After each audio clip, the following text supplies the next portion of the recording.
बिस्मिल्लाहिर्रहमानिर्रहीम। दोस्तों, आज से हम सिविल थ्री की एक प्रॉपर सीरीज़ को स्टार्ट करने जा रहे हैं, जिसमें जितनी भी वीडियोज़ आएँगी वो रिवर्स जो पिछली वीडियो होगी उसके साथ कोरिलेट होंगी। फर्स्ट ऑफ ऑल तो मैं ये बताना चाहता हूँ कि चूँकि ये वीडियो फॉर बिगिनर है, जिन्होंने अभी बिल्कुल स्टार्ट नहीं किया उनके लिए है, तो साफ-ज़ाहिर है ये डाटा के हवाले से होगी, पॉइंट को इम्पोर्ट करने के हवाले से होगी। तो जिन लोगों ने को ये स्टेप्स आते हैं या डाटा इम्पोर्ट कर सकते हैं अपनी मर्ज़ी से, तो उनको चाहिए कि ये वीडियो बिल्कुल स्किप कर सकते हैं। चूँकि ये वीडियो बिल्कुल बिगिनर के लिए है, तो इसलिए मैं इसको प्रॉपर स्टार्ट करूँगा उसके हल्के से तारफ़ के साथ, ताकि सिविल थ्री एक्चुअल जिन लोगों को सीखना चाहते हैं, एक्चुअली उनको पता चल सके कि सिविल थ्री बेसिकली किस काम के लिए इस्तेमाल होता है। और मज़ीद इस वीडियो में मैं पॉइंट्स को ऐड करूँगा, डाटा बेसिक थोड़ा-सा डाटा ऐड करके दिखा दूँगा। डिटेल में हम इंशाल्लाह उसके ऊपर नेक्स्ट वीडियोज़ पर चलते जाएँगे। अच्छा, इसमें civil three basically Autodesk company का एक बहुत ही पावरफुल सॉफ्टवेयर है, जो ऑलमोस्ट 2009 से यूज़ में है। और 2000 अभी मेरे पास जो लेटेस्ट इसका वर्ज़न है, अभी वैसे 26, 20 शायद 7 भी आ गया होगा। लेकिन मेरे पास जो इंस्टॉल्ड है वो 2025 इंस्टॉल्ड है। सिविल थ्री को इंस्टॉल करने के बाद आपको डेस्कटॉप पर उसके 2 आइकन मिलेंगे, जैसे कि एक है सिविल 3 225 इंपीरियल और एक है सिविल 3D मैट्रिक। इंपीरियल से मुराद ये है कि अगर आप फिटों में काम कर रहे हैं, तो आप इंपीरियल का यूज़ करेंगे, और अगर आप मैट्रिक यानी कि मीटरों में काम कर रहे हैं, तो आप सिविल 3D मैट्रिक यूज़ करेंगे। क्योंकि इनकी जो सेटिंग होती है वो बाय डिफ़ॉल्ट कुछ सेटिंग्स सेट होती हैं इंपीरियल फुट और मीटर के हिसाब से। पाकिस्तान, इंडिया, बांग्लादेश या कुछ और मज़ीद ममालिक हैं जो कि बरतानिया के ज़ेर सर रहे हैं, वहाँ पर फ़िट सिस्टम भी यूज़ होता है। और जैसे पाकिस्तान में अगर हम बात करें तो जो भी हाईवे डिपार्टमेंट, कैनाल डिपार्टमेंट है, इरिगेशन डिपार्टमेंट है, वहाँ पर मीटर यूज़ होते हैं। और जबकि आम तौर पर जो हमारे हाउसिंग सोसाइटी या छोटे प्रोजेक्ट्स उनमें फ़िट का इस्तेमाल हम करते हैं। तो इसलिए हम यहाँ पर इंपीरियल का इस्तेमाल करने वाले हैं। इसको मैं ओपन करके इसका ज़रा इंटरफ़ेस दिखा देता हूँ आपको। अच्छा, इसके बाद हम आते हैं न्यू के ऊपर। यहाँ पर इंटरफ़ेस है, जो प्रीवियस अगर आपने न्यू इंस्टॉल किया हुआ है, तो यहाँ पर कुछ ड्राइंग्स आपको नज़र आती हैं जो कि ऑटोडेस्क कंपनी आपको प्रोवाइड करती है फॉर प्रैक्टिस के लिए। तो यहाँ पर मैं न्यू में आता हूँ, न्यू में हमने एक ब्लैंक शीट को ओपन कर लेना है। न्यू में आने के बाद यहाँ पर देखें तो आपको जो इसका कैनवस नज़र आ रहा है, ये हमारा वर्किंग एरिया है। और अगर ऊपर देखें, यहाँ पर वर्कस्पेस में हमारे पास कुछ ऑप्शन मौजूद हैं, जैसे कि सिविल 3D है, ड्राफ्टिंग एनोटेशन है, 3D modelling, planning and analysis है। फिर ये ड्राफ्टिंग एनोटेशन जो है वो सिंपली कैड है। कैड इसलिए साथ इंस्टॉल किया जाता है क्योंकि सिविल 3D और कैड जो है वो कंप्लीट तौर पर एक दूसरे के साथ कोरिलेट है। तो मैं ये रिकमेंड करूँगा कि अगर आपको कैड नहीं आता तो आप एटलीस्ट इसके जो बेसिक टूल्स हैं, जैसे कि ड्रा है, मॉडिफाई टूल्स हैं, या एनोटेशंस वगैरह हैं, या इस तरह के टूल्स आपको सीख लेने चाहिए, ताकि आपको सिविल 3D सीखने में आसानी हो। इसके बाद हम चूँकि सिविल 3D का लेक्चर रिकॉर्ड कर रहे हैं, तो हम सिविल 3D में ही रहने देंगे। इसके बाद यहाँ पर आपको ये सारे जो टैब्स हैं, ये आपको टैब्स मिल जाते हैं।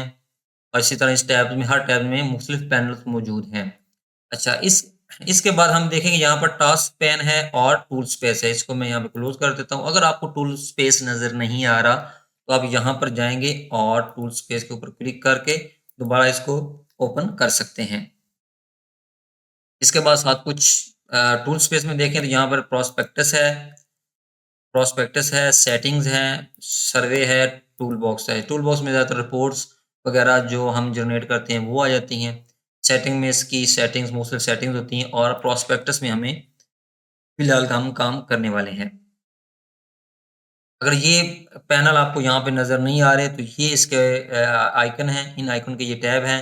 अगर मैं सेटिंग का टैब क्लिक कर देता हूँ, तो ये देखें कि यहाँ से जो सेटिंग है वो हाइड हो चुकी है। अगेन मैं इसको सेलेक्ट करके यहाँ पर शो करवा देता हूँ।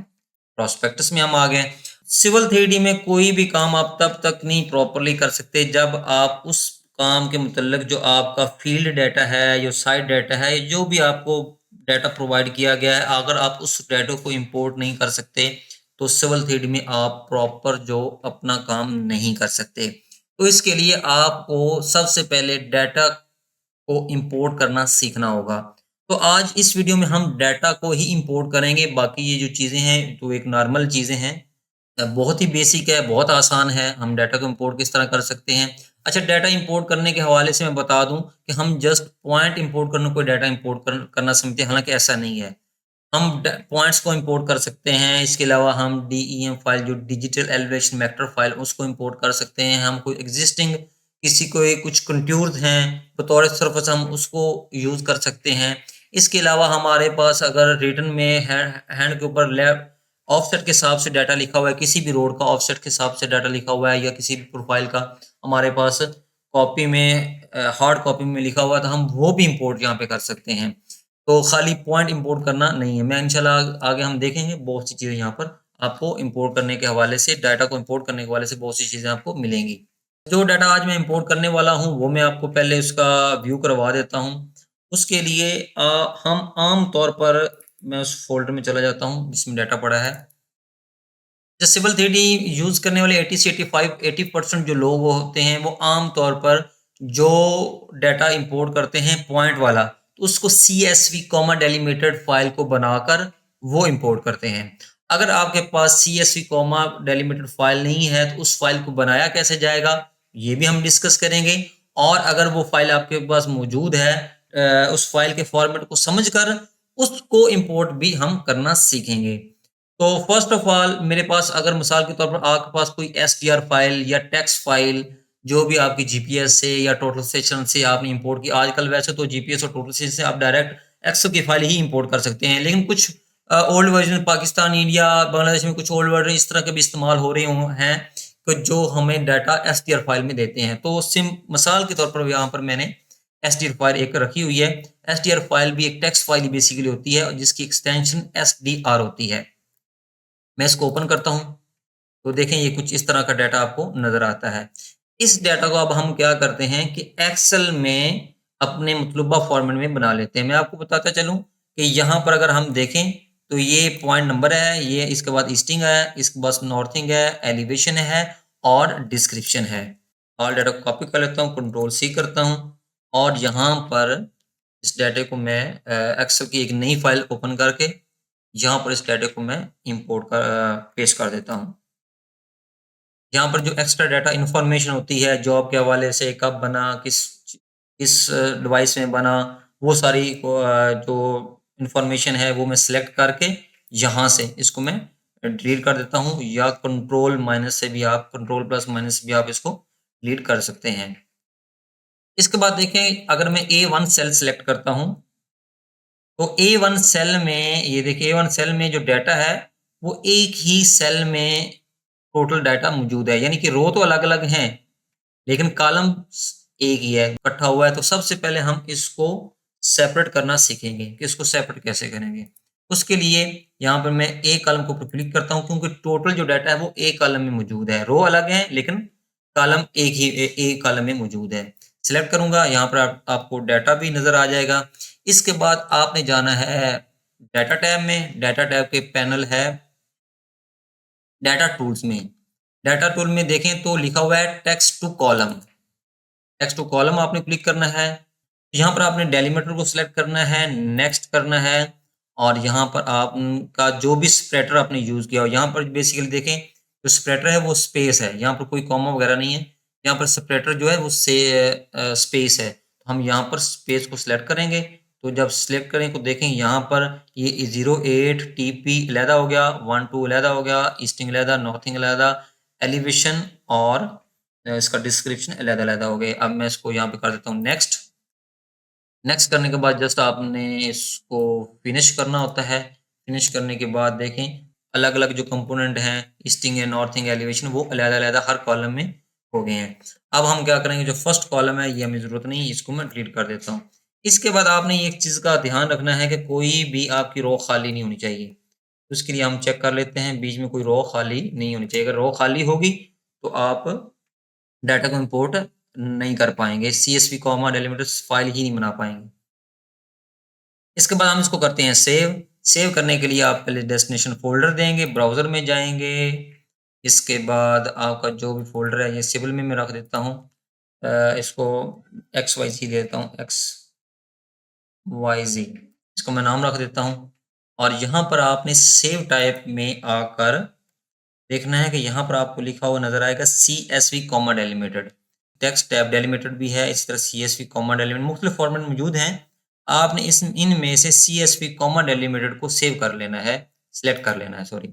इसके बाद यहाँ पर हम इसको सेव कर देते हैं और मैं यहाँ पर इसको क्रॉस कर देता हूँ, डू नॉट सेव कर देता हूँ क्योंकि ये ऑलरेडी सेव हो चुका। अच्छा, इसके बाद ये देखें कि आप इसके आइकन से भी आपको अंदाज़ा हो जाएगा कि आम जो फॉर्मेट होता है उससे इसके आइकन का फ़र्क होता है।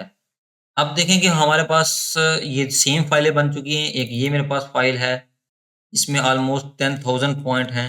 मैं चाहता हूँ ये आपको इम्पोर्ट करके दिखा दूँ। और एक हमारे पास ये वाली फाइल है, XYZ के नाम से जो हमने अभी बनाई है, इसमें भी हमारे पास ऑलमोस्ट 42 पॉइंट है। अच्छा, यहाँ पर फॉर्मेट समझ लीजिएगा, इसी फॉर्मेट की बेस के ऊपर हम सिविल 3D में डाटा को इम्पोर्ट करेंगे। फर्स्ट जो है वो है पॉइंट नंबर के लिए सिविल 3D में P का इस्तेमाल होगा। इसके बाद ईस्टिंग के लिए E का इस्तेमाल होगा। इसके बिला नॉर्थिंग है, नॉर्थिंग के लिए N का इस्तेमाल होगा। उसके बाद एलिवेशन है, एलिवेशन के लिए Z का इस्तेमाल होगा। हमने Z पढ़ा हुआ है, आजकल Z है तो Z का इस्तेमाल होगा। और इसके बाद डिस्क्रिप्शन के लिए D का यूज़ होगा। क्लोज में कर देता हूँ। सिविल 3D ओपन कर लिया हमने इस कैनवस को, सॉफ्टवेयर को ओपन कर लिया। अगेन बताना चाहूँगा कि इंपीरियल और मैट्रिक आपने पहले सिलेक्ट करना होगा कि आपका जो डाटा मीटरों में है या आपका डाटा फिट में है। तो मेरे पास जो डाटा वो फिट में है, इसलिए मैंने इंपीरियल को ओपन किया हुआ है। इसके बाद हम देखते हैं तो यहाँ पर प्रोस्पेक्टस टूल में आपको पॉइंट का एक ऑप्शन नज़र आता है। ये पॉइंट का ऑप्शन आपको यहाँ पर भी नज़र आएगा। यहाँ पर भी आपको नज़र आता है, लेकिन हम आमतौर पर ज़्यादातर जो मोस्टली यूज़ कर रहे होते हैं वो यहीं से इस्तेमाल कर रहे होते हैं।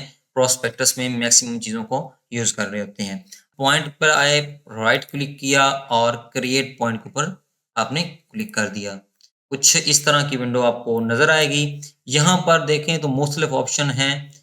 ये सबसे पहले अगर हम इसकी बात करें तो है मिसलेनियस मैनुअल। यहाँ पर मैनुअल पॉइंट आपने लगाना है, जियोडेटिक है, रिसेक्शन है, ऑफसेट है, बहुत से हैं। यहाँ पर जो इम्पोर्टेंट टूल्स यूज़ करने वाले जो हमें फेस करने पड़ते हैं, उनका मैं सबका ही आपको सिखाऊँगा अलग-अलग। यहाँ पर क कैड से अगर आपके पास ऑटोकैड के पॉइंट हैं, अगर ऑटोकैड के पॉइंट आपके पास ब्लॉक की सूरत में है, तो भी ऑप्शन मौजूद है। यहाँ पे भी कुछ ऑप्शन मौजूद हैं। यहाँ पर बहुत एक इम्पोर्टेंट है ऑप्शन है, जो कि है इम्पोर्ट फ्रॉम फाइल, ये भी एक ऑप्शन मौजूद है। लेकिन आज हम जिसका डिस्कस कर रहे हैं वो है इम्पोर्ट पॉइंट। इसके ऊपर क्लिक करेंगे, कुछ इस तरह का एक डायलॉग बॉक्स नज़र आएगा। यहाँ पर आपको एक साइन नज़र आएगा प्लस का। ये ऐड फाइल का बेसिकली साइन है। अगर ओल्ड वर्ज़न यूज़ कर रहे हैं तो ये साइन कुछ थोड़ा-सा अलग तरीके का होगा। अच्छा, इसके बाद हम यहाँ पर ऊपर ऐड फाइल के ऊपर क्लिक करेंगे। क्लिक करने के बाद हम आते हैं अपने डेस्टिनेशन फ़ोल्डर में। अब मैं इस फाइल को भी इम्पोर्ट कर सकता हूँ, इसको भी कर सकता हूँ, हम दोनों को कर लेंगे लेकिन वन बाय वन करके कर लेंगे। फर्स्ट ऑफ ऑल तो मैं टोपो एंड डाटा PENZD सिलेक्ट करता हूँ। सिलेक्ट करने के बाद हम इसको यहाँ पे से ओपन कर लेते हैं। इसके बाद नीचे आएँ तो आपको नज़र आएगा स्पेसिफाई पॉइंट फाइल। फॉर्मेट हमने सिलेक्ट करना है कि कौन सा फॉर्मेट है। मेरे पास basically first of all CSV है, देखें मेरा कौन सा सूटेबल है। अच्छा, अगर आपके पास कुछ इस तरह का फॉर्मेट मौजूद ना हो तो आप बना भी सकते हैं। इंशाल्लाह हम लैटिट्यूड और लॉन्गिट्यूड को अगर इम्पोर्ट करना हो तो उसके लिए हम बनाएँगे। लैटिट्यूड और लॉन्गिट्यूड को इम्पोर्ट करने के लिए हम बनाएँगे। हमारे पास जो अभी है देखें, मेरे पास यहाँ पर PNEZD नहीं, जबकि मेरे पास है PENZD, तो ये मुझे सूट नहीं करेगा। ये मेरे पास एक ऑप्शन है देखें, PENZD कॉमा डेलिमिटेड, तो यही फाइल मैंने सेव की थी कॉमा डेलिमिटेड और यही फॉर्मेट मेरा था। पॉइंट था ईस्टिंग, नॉर्थिंग, एलिवेशन और डिस्क्रिप्शन। ये मैंने सेलेक्ट कर दिया। नीचे प्रीव्यू में भी आप देख सकते हैं, मुख्तलिफ पॉइंट्स आपको नज़र आ रहे होंगे। इसके बाद नीचे अगर हम देखें तो नीचे है add point two point group. इसको हम चेक कर देते हैं, इसलिए चेक करते हैं कि यहाँ पर जितने भी पॉइंट्स को हम इंपोर्ट करेंगे, ये तो अभी फ़िलहाल एक ग्रुप में ऐड कर रहा हूँ। लेकिन जब और भी पॉइंट आएँगे, मुख्तलिफ सर्विसेज़ आएँगी, तो उनके अलग-अलग पॉइंट होगा। अगर हम यहाँ पर उनके ग्रुप्स नहीं बनाएँगे, तो हमें पता नहीं चलेगा कि ये पॉइंट किस ग्रुप का है। तो इसलिए आपको यहाँ पर चेक करके इसका एक नाम दे देना है। कोई भी काम हम करेंगे सिविल 3D में तो उसका एक नाम होगा। नाम के बगैर आप उसको प्रॉपर यूज़ नहीं कर पाएँगे। डाटा तो इम्पोर्ट हो जाएगा, जो बाय डिफ़ॉल्ट नेम है, उस पे यूज़ हो जाएगा, लेकिन आप प्रॉपर उसको काम नहीं उसके ऊपर कर सकेंगे। तो आप भी थोड़ा-सा और भी बताता चलूँ कि यहाँ पर देखें अभी किसी किस्म का कोई प्लस का साइन नहीं है, कोई पॉइंट वगैरह ऐड नहीं है। अभी थोड़ी देर बाद जब हम इसको ऐड करेंगे, तो आप देखिएगा कि यहाँ पर आपको उसका नाम वगैरह नज़र आ जाएगा। यहाँ पर अभी एक ऑप्शन है, एक बटन लगा हुआ है, एक टैब है, इसके ऊपर मैं क्लिक करता हूँ। क्लिक करने के बाद यहाँ पर मैंने पॉइंट का उस फ़ाइल का नाम दे देना है। तो मैं नाम दे देता हूँ टोको डाटा। इसके बाद मैं यहाँ पे क्लिक करता हूँ। क्लिक करने के बाद मैं इसको ओके। अच्छा, यहाँ पर आपने चेक्स लगा देने हैं। ये अगर आप देखें तो लिखा है do elevation adjust possible, do coordinate transfer is possible. तो उन्होंने आपने इन दोनों को चेक्स कर देने हैं कि अगर आपने डाटा काम करने के दौरान अगर आपको कोई पॉइंट थोड़ा बहुत मूव वगैरह करना पड़े तो आप इसको कर सकें। तो इसको हम यहाँ पर ओके कर देते हैं। डाटा चूँकि काफ़ी बड़ा है इसलिए यहाँ पर कुछ एरर आए हैं। ये एरर बेसिकली बात को, तो अगर पॉइंट रिप्लेस हो रहे हों या पॉइंट सेम आ रहे हों तो उसके लिए होता है, तो इतना कोई इश्यू नहीं है। तो इसको मैं यहाँ पे ओके कर देता हूँ और अब देखें कि यहाँ पर मेरा प्लस का यहाँ पे डॉट भी लग गया है, एक प्लस का फ़ोल्डर प्लस का साइन भी आ चुका है। अगर मैं इसके ऊपर क्लिक करूँ तो देखें कि यहाँ पर टोपो डाटा और ऑल पॉइंट में ये होगा जितने भी आप पॉइंट्स को इम्पोर्ट करते जाएँगे तो वो 2 जगह पर होंगे। एक तो अपने ग्रुप में होंगे, दूसरा ऑल पॉइंट में होंगे। तो इस बात का भी आपने ध्यान रखना है। तो इसलिए आपने इसका नाम लगाना ज़रूरी है। इसके बाद यहाँ पे मैं इसको क्लोज़ कर देता हूँ। अब डाटा आपको देखने के लिए ऑटोकैड की बेसिकली कमांड है जी इंटर और ई इंटर या ए इंटर आप कर सकते हैं। तो ये बेसिकली एक ऑटोकैड की कमांड है। इसलिए मैं रिकमेंड आपसे ये करूँगा कि सिविल 3D को सीखने से पहले आपने एट लीस्ट ऑटोकैड को अच्छी तरह से सीख लेना है। अच्छी तरह से ना भी सीखें तो जो बेसिक कमांड है वो आपने ज़रूर सीख लेनी है। तो आज की वीडियो में हमने जस्ट इन पॉइंटों को इम्पोर्ट करना सीखा है। तो आज की वीडियो के लिए इतना। अगर आपको वीडियो पसंद आए तो वीडियो को ज़रूर लाइक करें और कमेंट सेक्शन में अपनी आरा से ज़रूर आगाह करें। प्रैक्टिस फाइल का लिंक आपको डिस्क्रिप्शन में मिल जाएगा। अगर आपका क्वेश्चन हो तो आप मुझसे ज़रूर पूछ सकते हैं। जज़ाकल्लाह।